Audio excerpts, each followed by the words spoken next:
کرتے تھے وہ فروخت کرتے تھے، تو ابراہیم علیہ نبی نا ان کو گھسیٹتے ہوئے کیچڑ سے لے کر جاتے، تو ان کو یہ بات ناگوار گزرتی۔ بازار میں جاتے تو وہ جو ان کے اعلیٰ بت ہوتے وہ اتنے نہ بکتے جتنے یہ ان کی بات کے اندر یہ چاشنی تھی۔ تو وہ جب ان کو یہ بات ناگوار گزرتی تو ان سے سوال کرتے، وہ کہتے میرا رب تو وہ ہے جو ہر لمحہ ہر آن میں حاضر ہے، جو انسان کو زندگی دیتا ہے، موت دیتا ہے۔ جب نمرود کے ساتھ ان کا یہ مکالمہ ہوا، میرا رب وہ ہے جو زندہ کرتا ہے اور مارتا ہے، اس نے کہا یہ بھی کوئی بات ہے؟ دو بندے تھے، ان پر کیس بنا ہوا تھا، ایک بری الذمہ تھا۔ ابراہیم علیہ نبی نے کہا جس وقت موت آ جاتی ہے اللہ کا حکم ہے انسان چلا جاتا ہے۔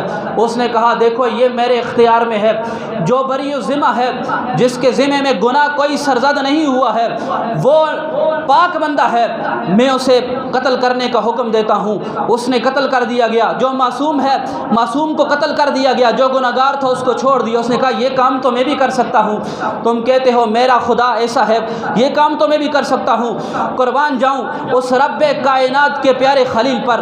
اگلی جلیل جو انہوں نے دی، انسان کسی حد تک مختار ہے، باقی مجبور بنایا گیا ہے۔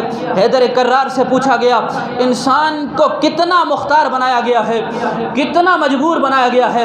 سوال کرنے والے سے انہوں نے کہا ایک پاؤں کو اوپر اٹھا، پاؤں کو اوپر اٹھایا گیا، کہا اب دوسرے کو بھی اٹھا۔ وہ کہنے لگا میں فضا میں معلق تو نہیں ہو سکتا، دونوں پاؤں اٹھا کر کھڑا نہیں ہو سکتا۔ انہوں نے کہا بات یہی ہے، رب کائنات نے انسان کو نہ پورا مختار بنایا ہے نہ پورا محتاج بنایا ہے۔ اب ایک انسان کو تم قتل تو کر سکتے ہو لیکن اسے واپس زندہ نہیں کر سکتے ہو۔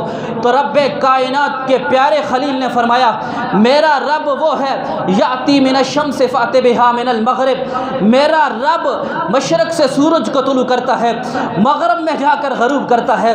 اگر تو اپنے آپ کو رب کہلاتا ہے ذرا یہ کام بھی تو کر کے دکھا۔ وہ ہکا بکا رہ گیا، یہ رب کائنات کے اختیار میں ہے، آسمانوں پر وہ کیسے حکومت کر سکتا تھا؟ اور اللہ کسی کو ایک حد تک چھوٹ دیتا ہے، اس کی بے آواز لاٹھی ہے۔ آئل مختصر بڑا امتحان جناب ابراہیم علیہ نبی پر دو آئے، ایک اولاد کا اور ایک جان کا، دونوں مشکل ترین امتحان ہیں۔ بڑی بات ہے وہ سارے میلے پر چلے گئے، آپ نے سنا ہوا ہے بتوں کو ختم کر دیا گیا ان کے، واپس آئے تو انہوں نے پروگرام بنایا اللہ کے خلیل کو مارنا ہے۔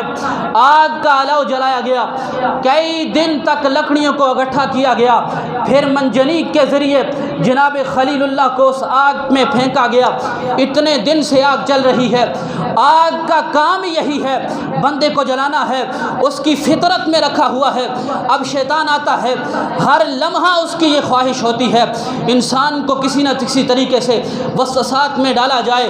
عقل نے کہا اے ابراہیم آگ کا کام ہی جلانا ہے، اس کے بتوں کی پجاری بن جاؤ، اس کے بتوں کے حامی ہو جاؤ، جان تو بچ جائے گی کم سے کم۔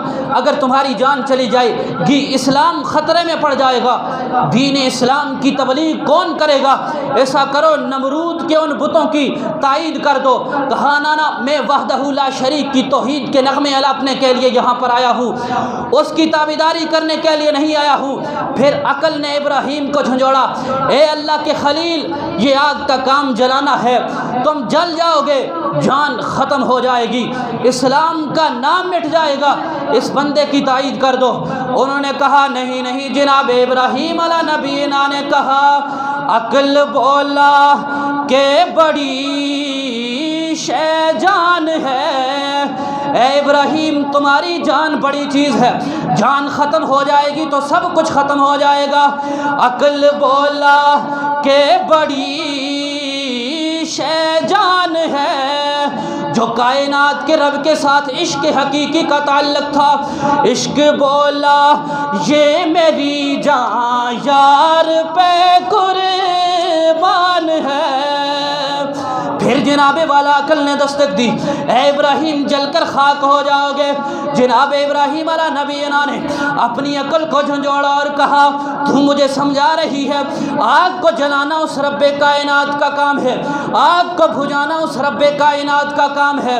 فرمایا جانتا ہے وہ میرا رب جلیل، جانتا ہے وہ میرا رب جلیل، آگ میں پڑتا